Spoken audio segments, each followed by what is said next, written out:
नमस्कार दोस्तों, प्रखर इंडिया यूट्यूब मंच पे आपका स्वागत है।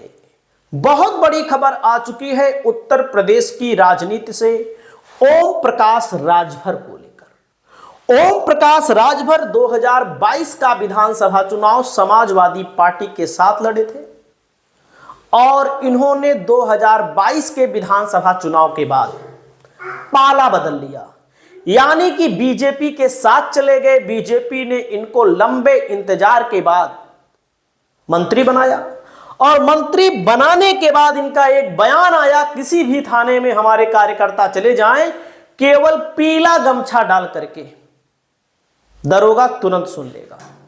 लेकिन पीले गमछे को लेकर के जो बवाल चल रहा है, दूसरा बवाल सामने आया है जो गंभीर है। पता नहीं कितने बवाल हुए होंगे जो हाईलाइट नहीं हुए। तो फर्रुखाबाद से एक घटना आई जिसमें पीले गमछे वाले को दरोगा जी ने पीट दिया, बहुत तगड़ा पीट दिया। अभी बलिया से उमापति राजभर जो विधानसभा प्रभारी हैं, पीले गमछे को लेकर ही वहां पर भी बवाल हुआ और इनके कार्यकर्ता को मारा गया, पीटा गया, बेइज्जती की गई और इनकी सुनवाई जो हुई है अभी तक, ओम प्रकाश राजभर की पार्टी जो पुलिस वाले हैं उनको केवल निलंबित किया गया है। जो एसडीएम का स्टोनो था, जिसकी गलती थी, उसने मुकदमा लिखवा दिया ओम प्रकाश राजभर के कार्यकर्ता पर ही और ओम प्रकाश राजभर के कार्यकर्ता ने उसके ऊपर, लेकिन कोई भी निलंबन नहीं हुआ, कोई भी बर्खास्तगी नहीं हुई, ट्रांसफर भले हो गया। अब आप सोचिएगा, अब इसी मामले को लेकर के ओम प्रकाश राजभर के बेटे का बयान आया है और ओम प्रकाश राजभर के बीजेपी के दोस्त दयाशंकर सिंह जो परिवहन मंत्री हैं, उनका बयान आया है। मैं आपको बयान सुनाना चाहता हूं और आप सुनिएगा और अब आप समझ सकते हैं इनकी इज्जत जो है बीजेपी के अंदर कितनी है। मतलब कि बीजेपी की सरकार में मंत्री हैं, सरकार के पक्ष में कसीदे पढ़ रहे हैं और पढ़ना भी चाहिए, सरकार के अंदर हैं।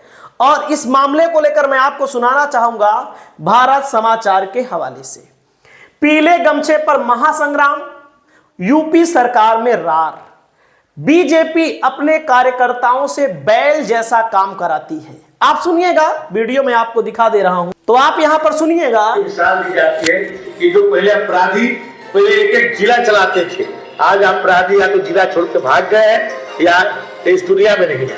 ये उत्तर प्रदेश पुलिस का ये कमाल है, क्योंकि जब एक अच्छा नेतृत्व मिलता है तो लोगों को न्याय मिलता है। आज योगी जी के नेतृत्व में आज हर व्यक्ति के लिए आज जो है कानून का राज स्थापित है। देख सकते हैं, इन्होंने कह दिया पुलिस का कोई कॉलर पकड़ेगा तो पुलिस उसे छोड़ेगी नहीं, यानी कि पुलिस ने जो किया वो सही किया।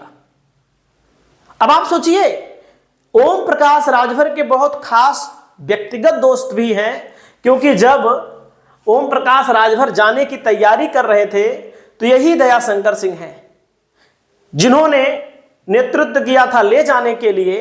अब इनके भावनाओं को लेकर के ओम प्रकाश राजभर की पार्टी को लेकर के इन्होंने डायरेक्ट कह दिया है पुलिस का कॉलर, मतलब बेचारा जो मारा गया राजभर की पार्टी का कार्यकर्ता, अब पुलिस की शान में कसीदे पढ़े जा रहे हैं योगी सरकार के एक मंत्री के द्वारा। और वहीं पर मतलब एक तरह से बेबस नजर आ रहे हैं कौन? ओम प्रकाश राजभर। और इनके बेटे अरविंद राजभर ने क्या कहा है, सुनिएगा, यहां पर सुनिएगा भैया। दरोगा जी सस्पेंड हो गए, सिपाही जी सस्पेंड हो गए, लेकिन स्टोनो साहब का तो ट्रांसफर हो गया। स्टोनो की मांग कर रहे थे, स्टोनो एफआईआर वापसी की मांग कर रहे थे। स्टोनो के खिलाफ मुकदमा पंजीकृत हुआ है। एसडीएम साहब की शादी कल थी, डीएम साहब ने स्पष्ट रूप से कहा एसडीएम के आते ही सीधे उनको निलंबित किया जाएगा, पहली चीज। दूसरी चीज ये रही बात हमारे उमापति राजभर के मुकदमे की, तो वह भी वापस होगा। जी, देखा जा रहा है कि तमाम प्रकार के चाहे सत्ता पक्ष के हो विपक्ष हो, आप स्पष्ट भी कहे कि कार्यकर्ताओं को मान सम्मान है तो सुहल दे। तमाम भाजपा के विधायक भी कि अधिकारी सुनते नहीं है, थाने से भगा दिए जाते हैं, कोई कार्रवाई नहीं तो होती है। उनके पार्टी के नेता, उनके पार्टी के विधायक, सांसद हमको लगता है सिर्फ वोट के लिए बने होंगे।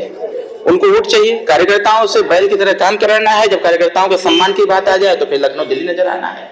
सुहेलदेव भारतीय समाज पार्टी इसलिए सभी पार्टियों से अलग है कि हम दुनिया के किसी कोने में रहते हैं, कार्यकर्ता के सम्मान की बात आती है तो पूरी ताकत लगा। देख सकते हैं, खुद इन्होंने कह दिया बीजेपी बैलों जैसा कार्य कराती है। अब बीजेपी ने इन लोगों को मजबूर कर दिया है।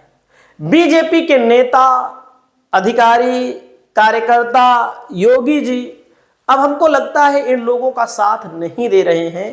क्योंकि देखो, एकदम साफ बात है, जब आप चुनाव जीतते हो, चुनाव जिताते हो, तो हर पार्टी, हर नेता आपके साथ रहता है।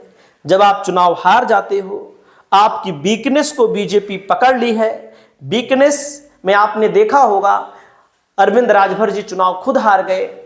अब कहीं ना कहीं आने वाले समय में आप देखिएगा, बीजेपी से इनको किनारे लगा दिया जाएगा, या तो ये लोग बीजेपी छोड़कर खुद चले जाएंगे, मजबूर कर दिया जाएगा।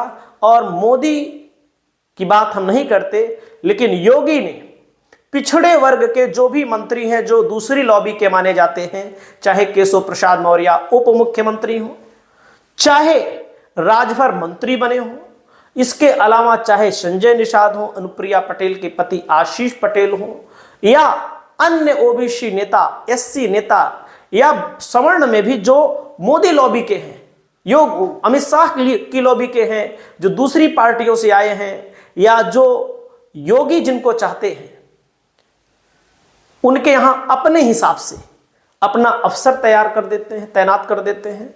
जब अपना अफसर तैनात कर देते हैं तो बिना अफसर के मिली भगत के आप कुछ कर नहीं सकते हैं। जैसे ग्राम में होता है, गांव में होता है, प्रधान रहेगा, कुछ माल मलाई तब खा पाएगा जब सेक्रेटरी भी साथ देगा। तो सेक्रेटरी मतलब सचिव ना, ऐसे विधायकों के भी सचिव होते हैं, सॉरी मंत्रियों के भी सचिव होते हैं, कैबिनेट मंत्रियों के भी सचिव होते हैं। तो आप लोग देख सकते हैं, बेबस हैं, लाचार हैं। आगे क्या बोला है सुनिएगा।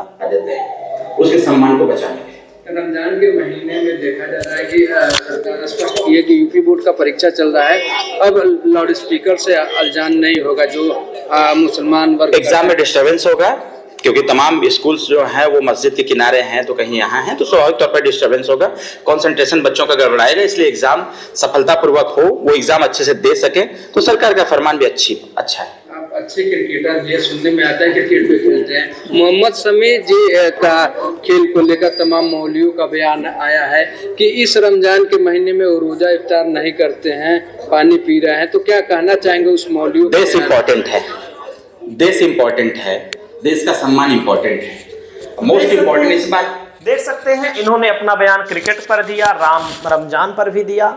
आपकी जो भी राय है, आप अपनी राय को बताइए ओम प्रकाश राजभर के बारे में। क्या आने वाले समय में अखिलेश यादव के साथ आने की तैयारी कर रहे हैं? हालांकि यादवों को लेकर भी भड़के हुए हैं।